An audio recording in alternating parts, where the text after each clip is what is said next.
మేము సిద్ధం పేరుతో నిధులు దుర్వినియోగం. గోకవరం తూర్పుగోదావరి జిల్లా మేము సిద్ధం పేరుతో సీఎం జగన్ ప్రభుత్వం నిధులు దుర్వినియోగం చేస్తున్నారు. టీడీపీ నాయకులు గురుపే భరత్ పాఠశాలలకు సెలవిచ్చి విద్యార్థుల భవిష్యత్తును పాడు చేస్తున్న జగన్ పై మండిపడ్డారు. జగన్ కు టైం దగ్గర పడిందని సవాల్ విసిరారు. ఏపీ ఆర్టీసీ సంస్థను ఉపయోగించుకొని కోట్ల రూపాయల దుర్వినియోగం చేస్తున్నారని, అసలు బస్సుల్లో జనాలే లేరని టీడీపీ నాయకులు అన్నారు.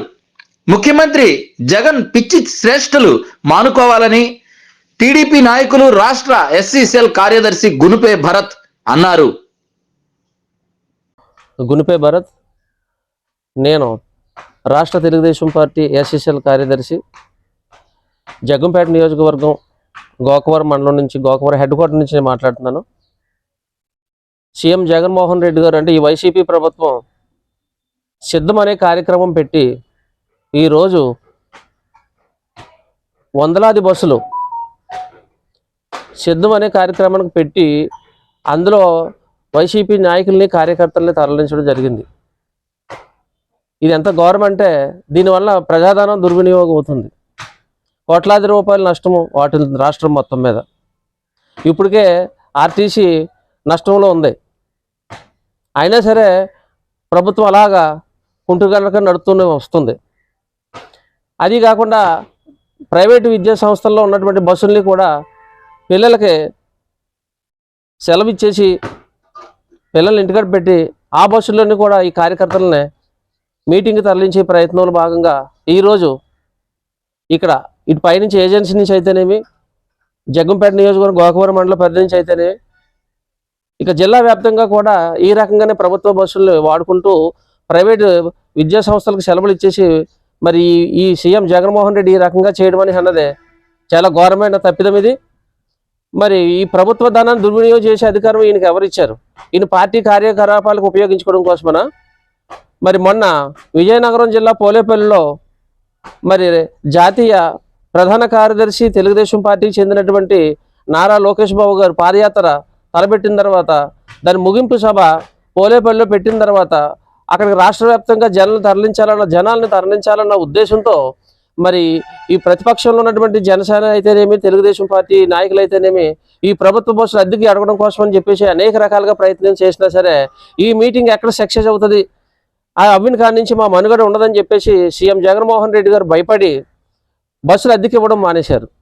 మరి అలాగే ఇవ్వడానికి మీటింగ్లు ఇవ్వడానికి కుదరదన్నటువంటి ఈ పెద్ద మనిషి ఈరోజు ఆయన మీటింగ్ సిద్ధమనే కార్యక్రమానికి ఈ ప్రభుత్వ బస్సులు ఏ రకంగా తీసుకెళ్తున్నారు?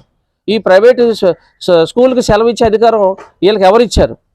దీన్ని మేము తీవ్రంగా ఖండిస్తున్నాం. ఇకపోతే వెళ్ళిన ప్రతి బస్సు కూడా వెలవల్లాడుతూనే ఉన్నాయి. జనం లేరు. వాలంటీర్లతోని సచివాలయ సిబ్బందితోని బలత్కారంగా ఇబ్బంది పెట్టి ఎక్కిస్తున్నారు. కొన్ని చోట్లయితే రోజుకు 300 ఇచ్చేసి వాళ్ళకి బిర్యానీ ప్యాకెట్, పులిహోర ప్యాకెట్ పెడతామని చెప్పేసి బలత్కారంగా వాళ్ళకి ఇష్టం లేకపోయినా భయపెట్టేసి మీకు ఆసరా డబ్బులేమో, ఆ డబ్బులేమో, ఈ డబ్బులేమో అని చెప్పేసి భయభ్రాంతులు గురి చేసి వాళ్ళకి ఏ రకంగా ఇష్టం లేకపోయినా సరే బలత్కారంగా బస్సులు ఎక్కించి తీసుకెళ్లారు. వెలవలాడుతూ వెళ్ళడం కూడా జరిగింది.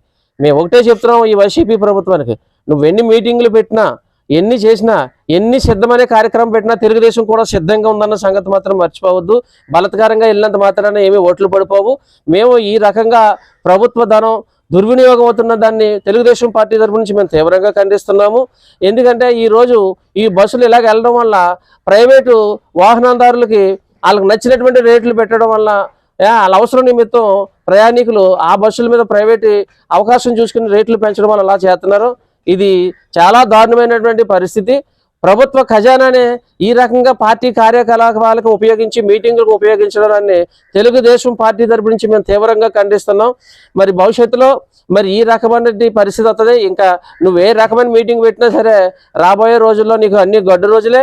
దీన్ని మేము శాసనం చేసి చెప్తున్నాం, ఛాలెంజ్ చేసి చెప్తున్నాం. రేపు రాబోయేది తెలుగుదేశం జనసేన కూటమి చంద్రబాబు నాయుడు గారు ముఖ్యమంత్రి అవడం ఖాయమని చెప్పేసి, అలాగే జగ్గంపేట నియోజకవర్గంలో గౌరవ శ్రీ జ్యోతుల్ నెహ్రూ గారు ఎమ్మెల్యేగా గెలడం, ఆయన మంత్రి అవ్వడం కూడా ఖాయమని చెప్పేసి ఈ మీడియా ఎదుర్కొంటా తెలుగుదేశం పార్టీ నుంచి మేము ఛాలెంజ్ విసురుతున్నాం ఈ ప్రభుత్వానికి.